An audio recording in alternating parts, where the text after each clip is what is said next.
Well, good evening, ladies and gentlemen. I am Bruce McDonald, and this is the Talamanca Review. It is Tuesday, the 21st of January, 10:17 p.m. Central Time. So I got up at 4:30 this morning. I wasn't I was up at 6:30, but my son was up at 4:30 and my wife was up at 4:30. We had a relatively eventful morning, to say the least. And here it is.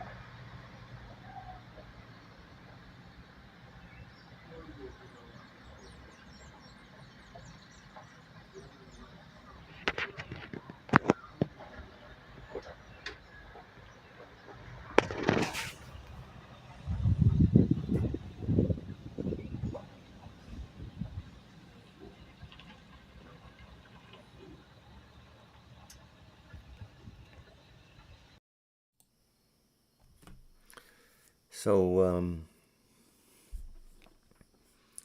those were all cars filled with various forms of national and international law enforcement. I saw Americans, so I would imagine it's a combination of Costa Rican National Police and Drug Enforcement Agency, and perhaps a little bit of U.S. military with the Drug Enforcement Agency. And this is like literally 16 hours after Trump's executive order defining the cartels as terrorist organizations was signed. So for those of you who think I've been exaggerating or being a yarn spinner here in terms of the stories I tell about what goes on my mountain, there you go. Also puts kind of a different spin on Bear Trap Studios, right? The comment yesterday. And there was another one today. But I've muted him now. Did a little bit of an investigation to see if I could figure out who he was. I'm not sure who it is. I think I know. But if I'm right, it's a bit strange. You know, I could be wrong, so I'm not going to say. But it would have to be a listener of this podcast. And it's just very strange. Now, the through examination of social media and just searching the term Bear Trap Studios, there was also an X account created very recently for Bear Trap Studios as well. And it had been commenting on my podcast, which from Substack, I pushed to X. And I was blocked from commenting on anything there. So now think about this for a moment. I've got somebody trolling my site with stupid comments. anticipating I'll figure out who they are and find them on X and maybe other social media, and making sure I'm blocked so I can't communicate with them. It's just strange. And as an addendum to strange, I would say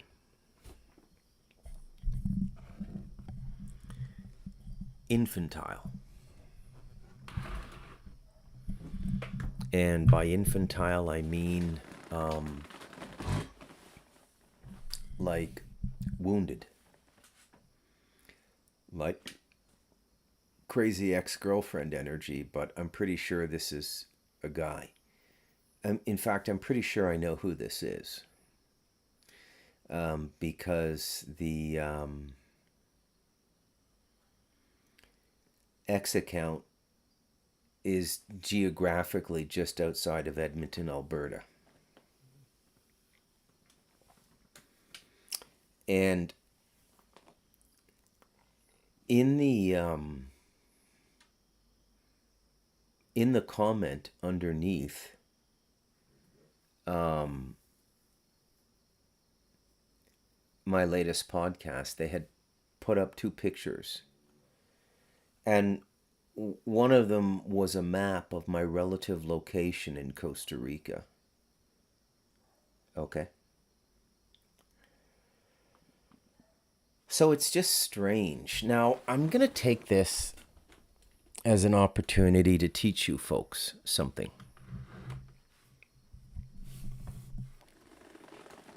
I'm just going to relax tonight, put my feet up, do a very casual podcast, try and get the mic in the right position, put my head on the headrest and just take it easy. Take it easy. You know what I mean.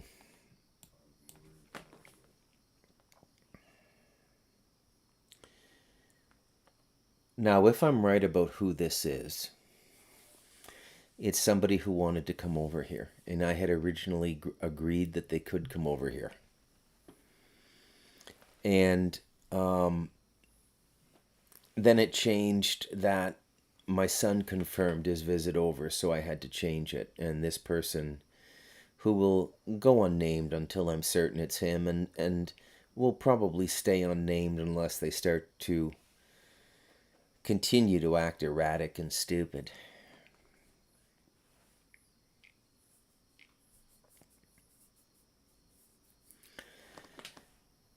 And when I said, look, you might have to push your visit over here to March because my son's coming over. And he told me at this moment that he'd already so committed to the idea of coming over here that he had canceled his automobile insurance. And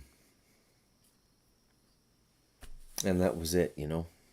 He didn't mention that he had sold stuff or gotten rid of his bed and his furniture, which would not be a visit. That would be coming over here with no plan of leaving here. Anyways, I ended up talking to the person on this occasion, this last conversation we had about 2 months ago.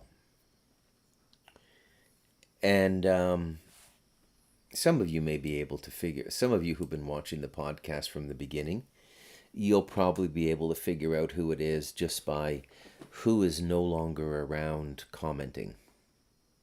It's not that hard. And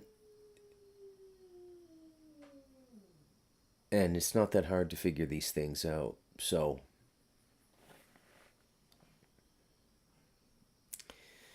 and then once I found out that the person had sort of created a situation where maybe staying where they are in Edmonton, Alberta might be difficult given the fact that I told them that they could come over here, I became a little curious and I inquired further. I said, well, I mean, what's your plan? I mean, originally I extended the opportunity to come over here and live for a couple months if you contribute to the bills. And he confessed that he had no plan of leaving once he came over here. And I thought, okay, well, that's quite a commitment. I mean, you don't know, what's over here or anything. So, I mean, I came over to Costa Rica a few times before I committed to building and living here. And I stayed here one time for 6 months. And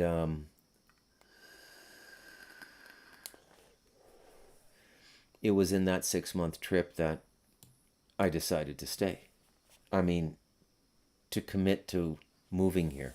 So that was in 2012, and then 2 years later, I was living here in 2014.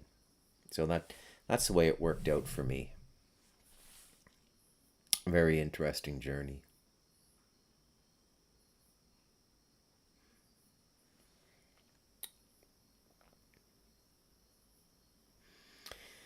Now, I'm going to assume this person is watching my podcast, but it doesn't matter because what I have to say applies to all of you.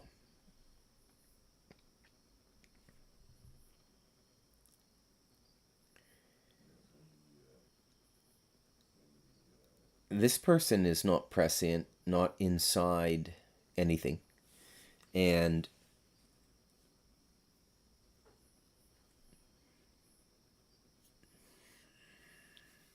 by inside I mean connected in any way to anything that is, let's just say, government related, 3-letter agency related, or anything like that. This is just a regular guy.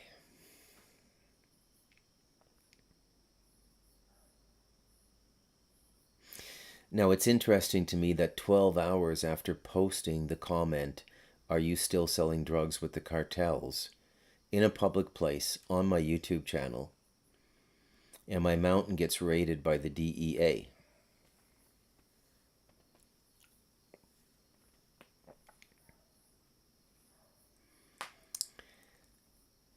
Now, it's nothing serious. Like, nobody is going to, take that comment as, Bruce works with the cartels. Although,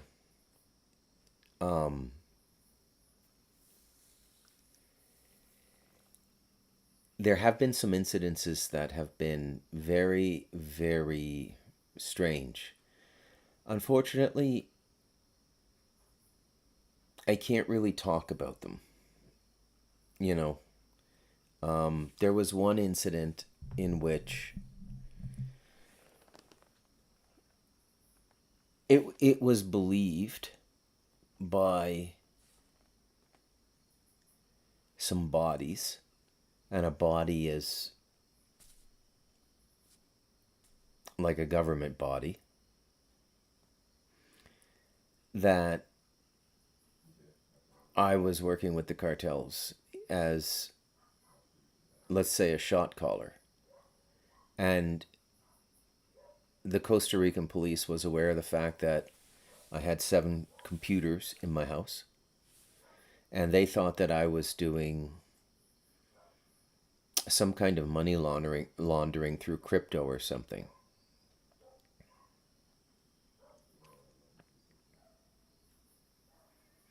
That all got cleared up.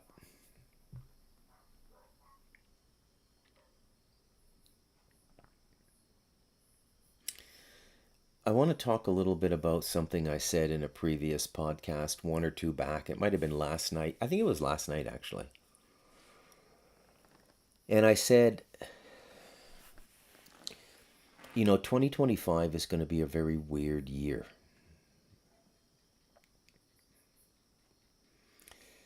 And I believe I spoke about,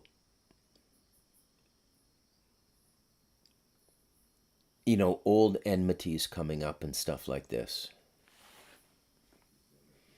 And that any sort of loose ends you have in your life that might allow negativity into your life, you would probably experience that negativity in 2025.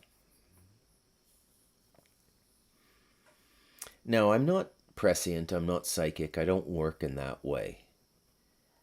I just, I don't even know how I figure these things out, to be honest with you. The same way I don't really know how I write the books. I mean, it doesn't mean I can't write another book. It doesn't mean I don't know what I'm doing. People think that I'm being a bit facetious when I say this. I mean that the total process exceeds the mental ability to express it. That's what I mean. I don't think David. I mean, did anybody see Mel Gibson on the Joe Rogan podcast?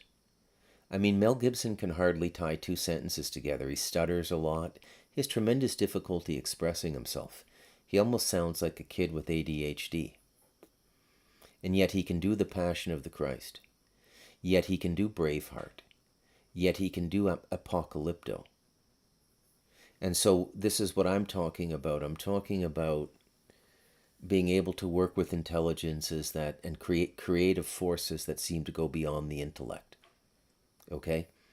And this is how I figure things out. And when asked how I do it, I say I don't know. Which is probably what Mel Gibson would say if you said, how did you direct Apocalypto?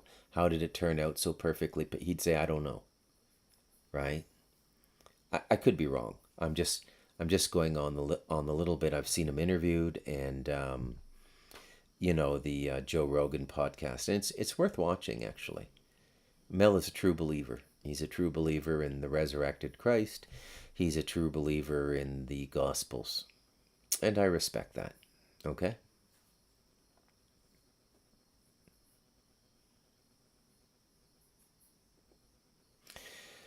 Now this is what I want to explain to you tonight. This larger than self intelligence works both negatively and positively. With me, it works positively. Okay? And the positive stream is for creation, for healing, for telling people something they may need to hear in a difficult circumstance that gets them through a difficult time. I know what to say, I know what to tell them, because Spirit tells me what to say. Just like Spirit guides me through a book, and whoever Spirit also associates with the book in the form of a muse or muses. That in and of itself is a very interesting process. Even as the writer, I don't even know who the muses or the principalities I'm working with when I work on a book. Probably the most pronounced my muses have ever been in working on a book was the devil in us. And that was definitely the demonic legions. And when I say demonic legions, I mean whatever they are. When I say demon to some people, they say, "Oh, you mean fire elementals?" No, that's not what I mean. I mean the guys that are like 9 feet tall, super thin, and they have these exaggerated smiles and white chalk faces like clowns. And there was a guy who went on to write a book. I became aware of it after I finished The Devil in Us, called the Nephilim Look Like Clowns. And he did this incredible research book about how clowns were brought out to popular culture by Freemasons and secret societies, and they really represent demons. And he's right. Okay? That was proven out to me writing The Devil in Us. Okay? Light of Darkness, I never directly had a sense or I had a visual understanding of who the muses were. But Bob told me that I was working with the Lemurians, which is very interesting. Ancient race that lived on the planet, sentient beings. They were different, very, very different than us. The basis of their physical form, the body they had while they were on this planet, incorporated a lot more in crystals. We don't have those. I think there's a crystal in our skull, a little tiny crystal in our skull, but the Lemurians used crystals much more. And they helped me write The Light of Darkness, and they protected and guided me through it. Stardust Ranch was a total shit show. I had portals opening up, like, oh, fucking shit show, man. And I suspect there were some positive ETs working with me. If I had to guess, I never asked John Edmonds. He would have known who was working with me. The psychics can see this stuff. I'm not psychic, and I don't want to be psychic. I've never met a psychic who's had a good life. Right? Psychics do not end up well. Much like the drug life can look attractive when you see Keith Richards and Mick Jagger and rock stars and stuff, but when you know the truth, it isn't. And that's very much how I feel about psychics, right? It's like certain people looking on that, oh, I wish I could have that. And I'm thinking, no, you don't. You just don't know any better. But nonetheless, psychics are what psychics are, right?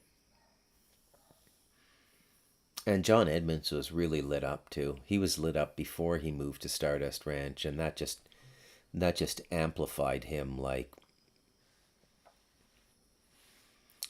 the sound set up at a Who concert in the 70s. But I suspect I worked with probably Nordics and Palladians on the Stardust Ranch. So it's all very interesting, and you can everybody interacts with these things, by the way. You think I'm special? If you're listening to the Talamanca Review regularly, you probably have extraterrestrials in your consciousness space. You just don't know it. Okay?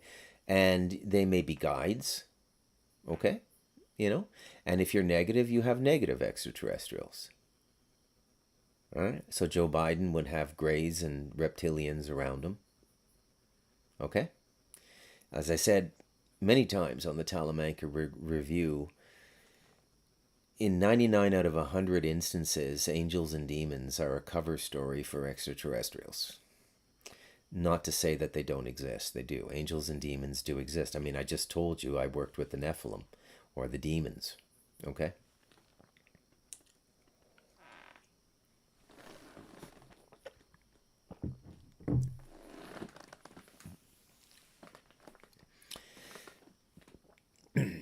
So here's my message to whoever wrote that. Bear Trap Studios. Here's my message to you.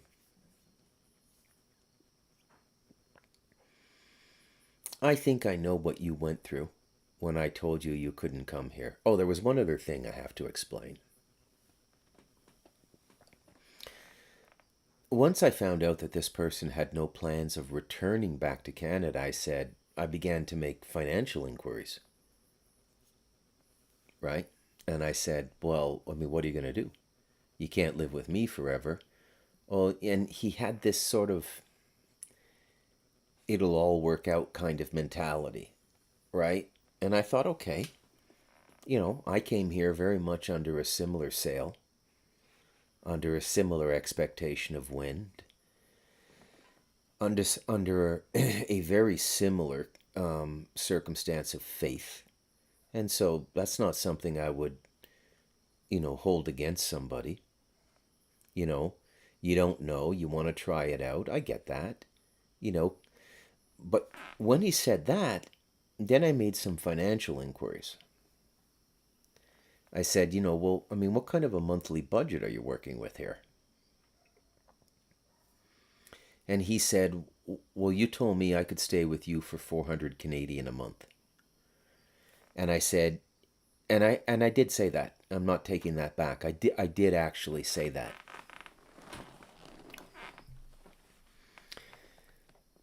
But let me explain something to you. So for about 8 of the 10 years, or 7.5 of the 10 years I've been in Costa Rica, the Canadian dollar has been about 500 colones to $1.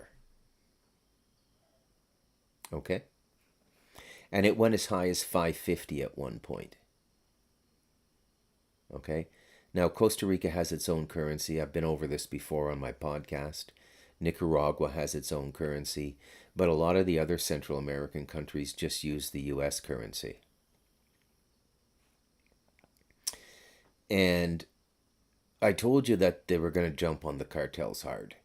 You know, I've been saying that for a while on the Talamanca Review. I mean, you can see everything that's coming now. And again, it's not psychic. It's just common sense. It's induction and deduction. You don't have to be a genius to figure this stuff out. You just have to see reality clearly. That's it. Okay? There's no great insight to it.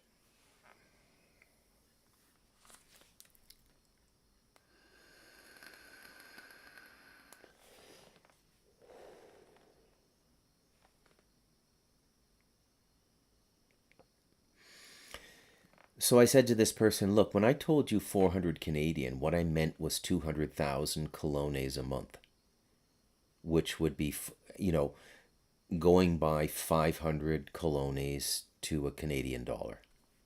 Okay? But the Canadian dollar is now trading as a result of Justin Trudeau at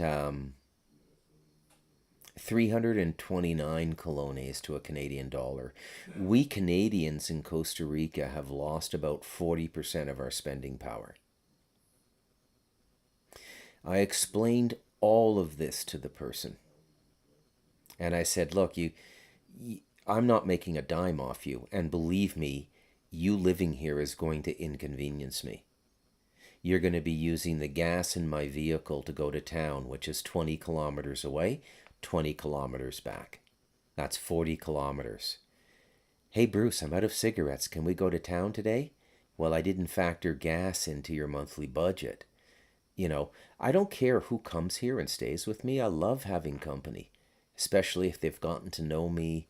I mean, the best guest I've ever had up here is hands down, it's Bob. My son's not a guest. This is his house pretty much. He built it. And he's my son, right? We're like the same person in two different bodies. But Bob's a delight to have around. Everybody loves Bob. My wife loves Bob. He's just a really good guest, okay? So with the patience of Job, I explained everything to this person. I said, look, this is what goes into a month of living here. You're going to want your clothes washed, right? Yeah. All right, so you're going to buy laundry detergent and Clorox? Okay? You're going to do your own laundry? You're going to hang it up? Okay? When you convert 46,000 colones for the two internet hookups, the front and back, I pay 146 Canadian a month for internet.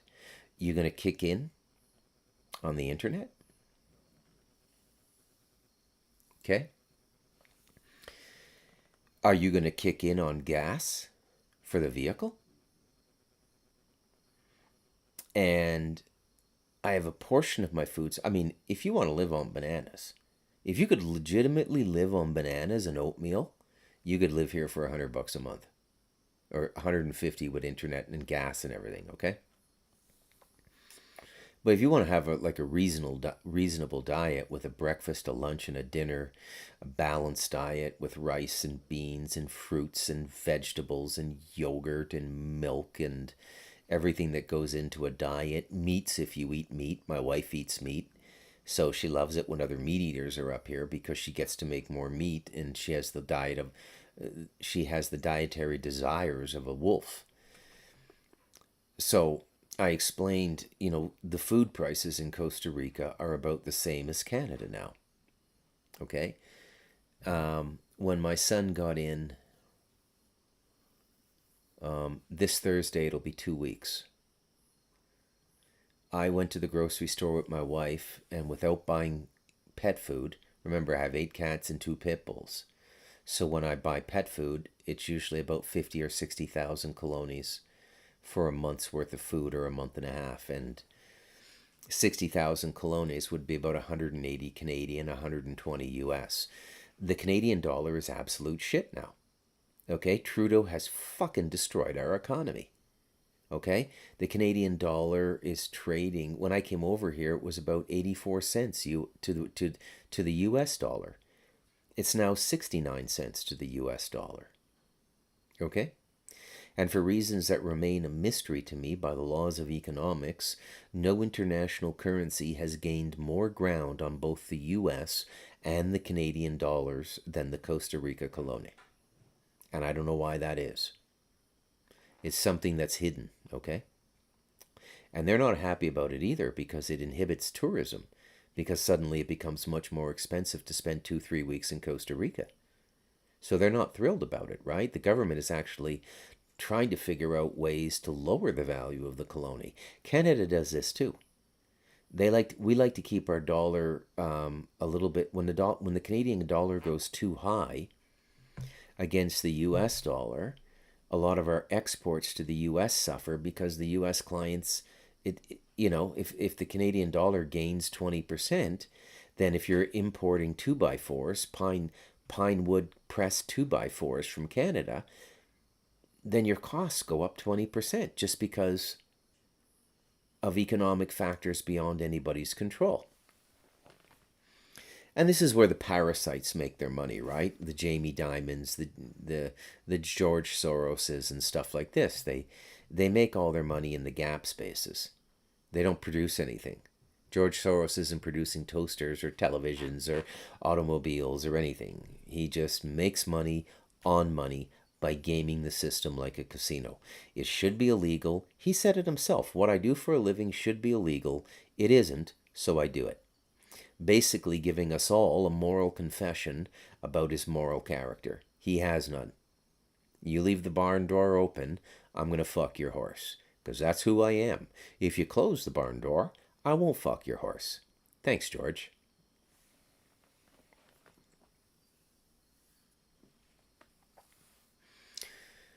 So,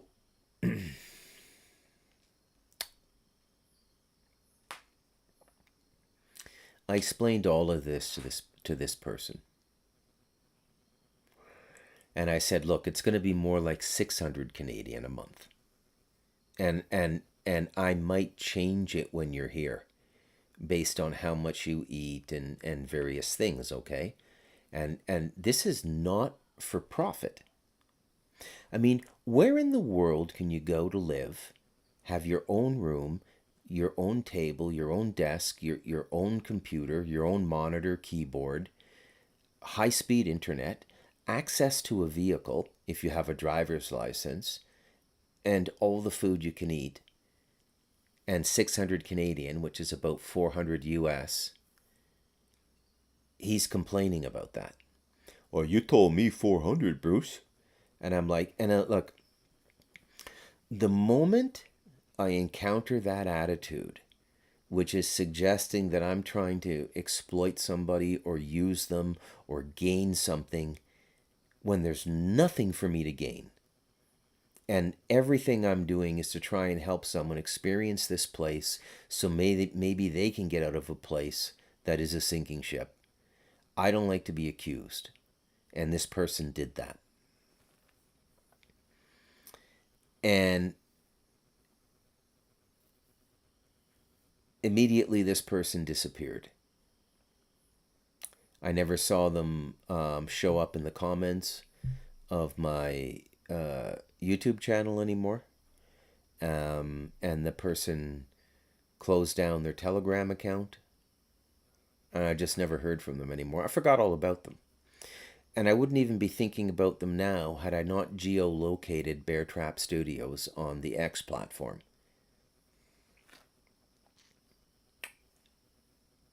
Where is all this leading, you might ask yourself? Bruce doesn't usually do personal shows. Here's where it's leading.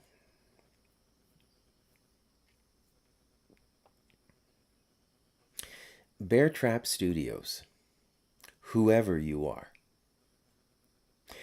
You need to take note of the fact that you commented, "Are you still dealing drugs with the cartels, Bruce?" 8 hours before the most massive military DEA and Costa Rican National Police raid, including air support, was done on my mountain. Okay? You didn't know that. I know you didn't know that. So let's go back to what I was talking about 15 minutes ago about working with invisible things. What do you think is in your space right now? In the state of mind you're in, expressing hate and attacking me on the internet. Now keep in mind that there's a lot of things that would like to get at me, but they can't because of who I am, unless they can convince another human being to do it. Y'all following what I'm saying? So in his self-pity and anger and stupidity, Bear Trap Studios has become semi-possessed. And it's a cautionary tale for everybody around me.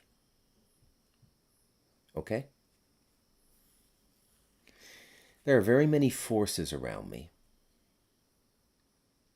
Because of what I do, because of what I write, because of the various signature frequencies I've worked with in the last 5 years through the 4 books, including Andrew Bartzis.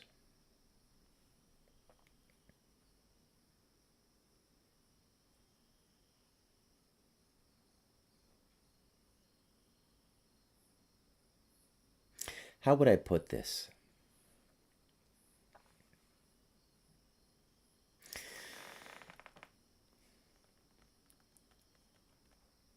You're coming at me with a grievance. And let's say I'm your neighbor, and you're walking, and I'm a new neighbor, and you don't know who I am. And let's say that your son or daughter walked past my house and they said something negative happened. And you said, "I'm going to go teach them a lesson." And you're coming to my front door and you're knocking on the door. But you've never met whoever lives in that house. And you have malicious intent and you have anger.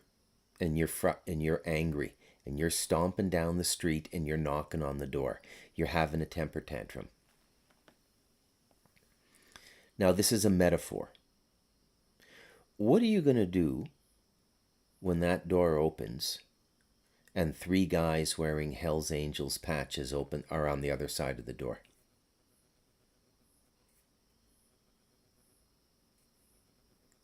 Now you take that physical metaphor, try to understand it spiritually, and that's what's going to happen to you if you keep this shit up.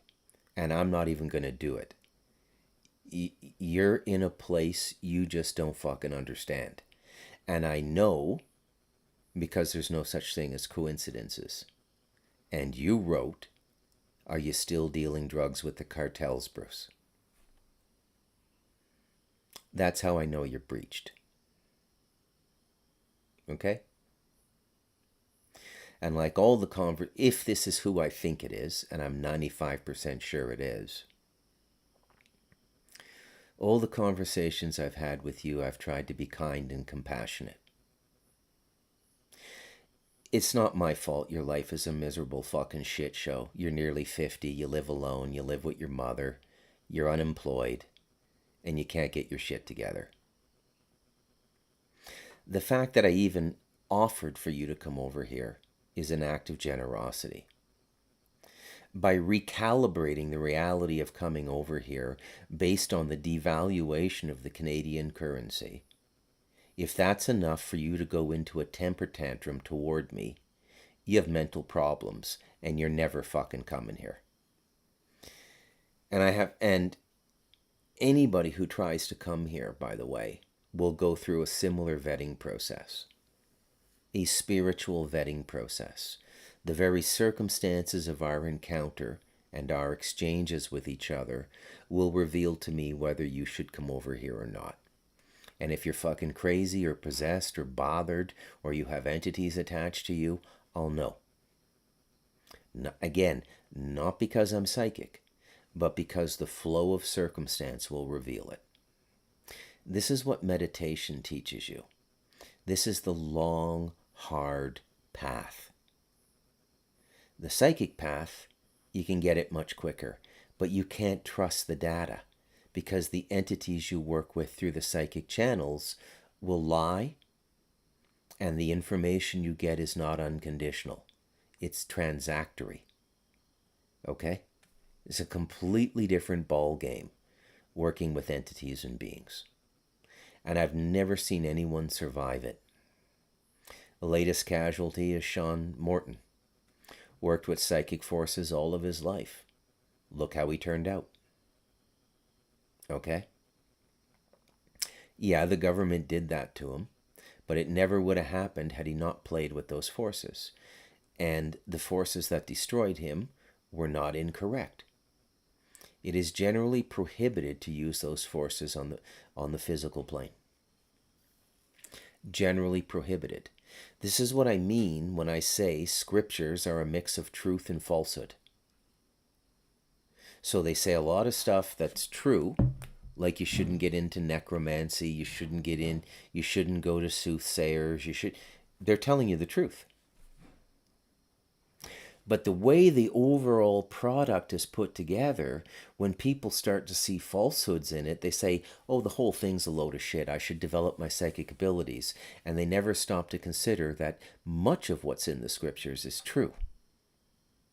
This is why I don't go near this shit, because it's just full of landmines. The Bible, the Torah, all of it. Okay? Because it was created by forces that don't have our best interest in mind, but because they're aware of the higher laws, they know exactly what to say that's true but beyond the physical dimension, but game it in such a way that you get fucked up if you do certain things and the karma doesn't go back on them. That's how they do it. It's kind of fascinating, actually. Let's watch this again.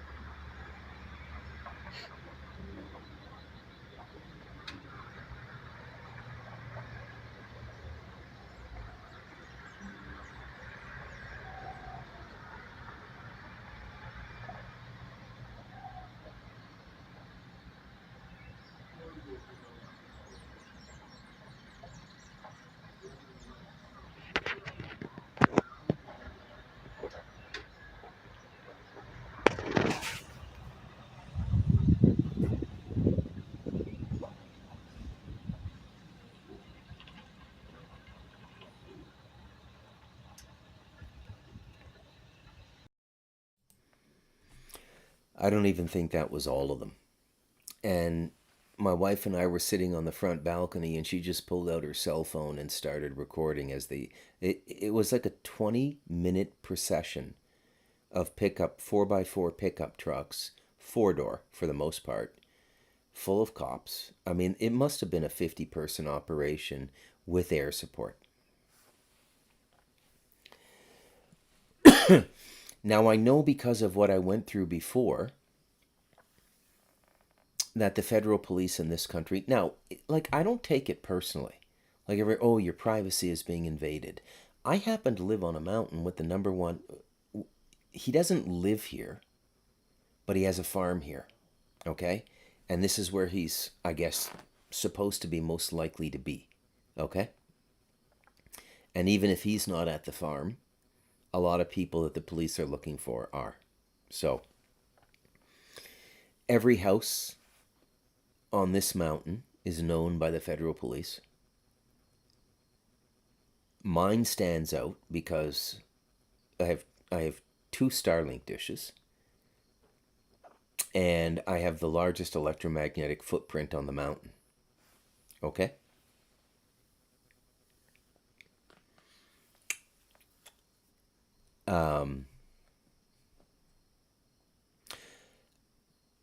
My wife comes from a very large family. Some of her cousins and some of our nephews have gotten into the drug trade and been murdered. So it's not inconceivable from the perspective of the National Police that I might be somehow involved in this. And their biggest curiosity is, and you can't really get this till you come and see where I live. Their biggest curiosity is, what the fuck is he doing there? Gringos don't go there.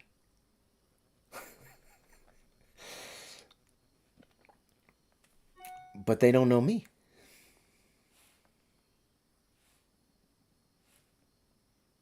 Okay? They don't know me. I'm exactly where I'm supposed to be. I was drawn here spiritually by the Talamanca Mountains. I just happen to be in the same place that the cartel bosses are. I know them. I'm not friends with them. If you're walking down the road and you got your dog and they pass by, you just nod your head, you wave, and they wave back. If you're their neighbor, they have no problem with you. Generally, they leave regular people alone. Everyone who gets killed in the drug trade does something stupid. Latinos are very impulsive people. Every Latino from the age of like 16, 17 upwards thinks they're Rocky Balboa in the first Rocky movie. I'm going to do it, ma. I'm going to go all the way in this business. It's, the easiest way for someone in this part of Costa Rica to get significant money. And significant money for these people is $2,000-$3,000 a month, right? It's the easiest way to do it without a university education, without doing all the hard work, without borrowing money to go to school. You get into the drug trade and you work your way up the ladder. But like all criminals, because they're willing to flaunt the original structure of our society to begin with, why would they stop just with the police, the authorities, and the norms of society? They do it to each other. They get into these vicious fucking Shakespearean power plays. And they're not that bright. So they steal some shit. Here's one of the most common ways to get killed over here. You get introduced to somebody who's mid-low management.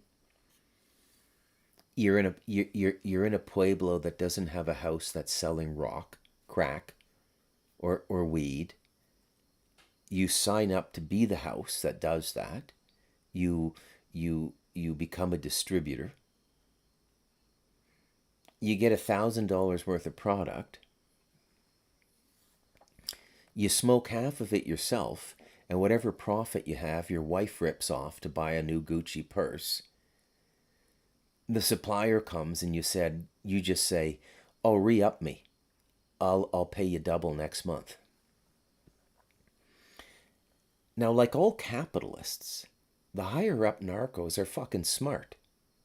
They're like 20, 30 IQ points beyond the average Tico. And the moment they hear something like that, they go, "Well, I've heard this 24 times. It's never worked out before. We told you the fucking rules. You didn't listen." And you get a bullet in the head.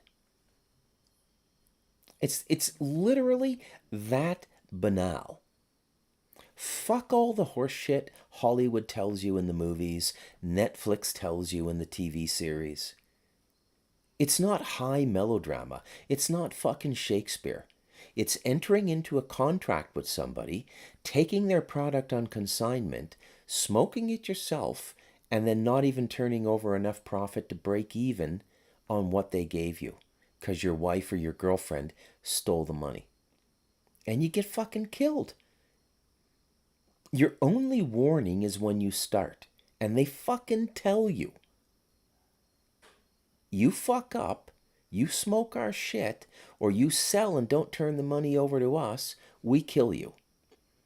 And these fucking idiots go, okay. And then they do exactly what they were told not to do. Think of it like getting a job at IBM, and IBM says, well, all computers are loaners. Don't ever take a computer home. Oh, yeah, I'll never do that. And you take the computer home and you never return it. And IBM fires you. And you get like a bad reference if you need IBM for a future interview. Oh, I see here you worked at IBM for a year. Why don't you put a reference down? Because I stole a computer. And if you find that out, I'm not going to get a job here. Okay? It's exactly a one-to-one match in the narco world. Okay? It's fucking stupid. So if you're not in the business and you have them as neighbors, they're very sociable. Okay? You don't see that.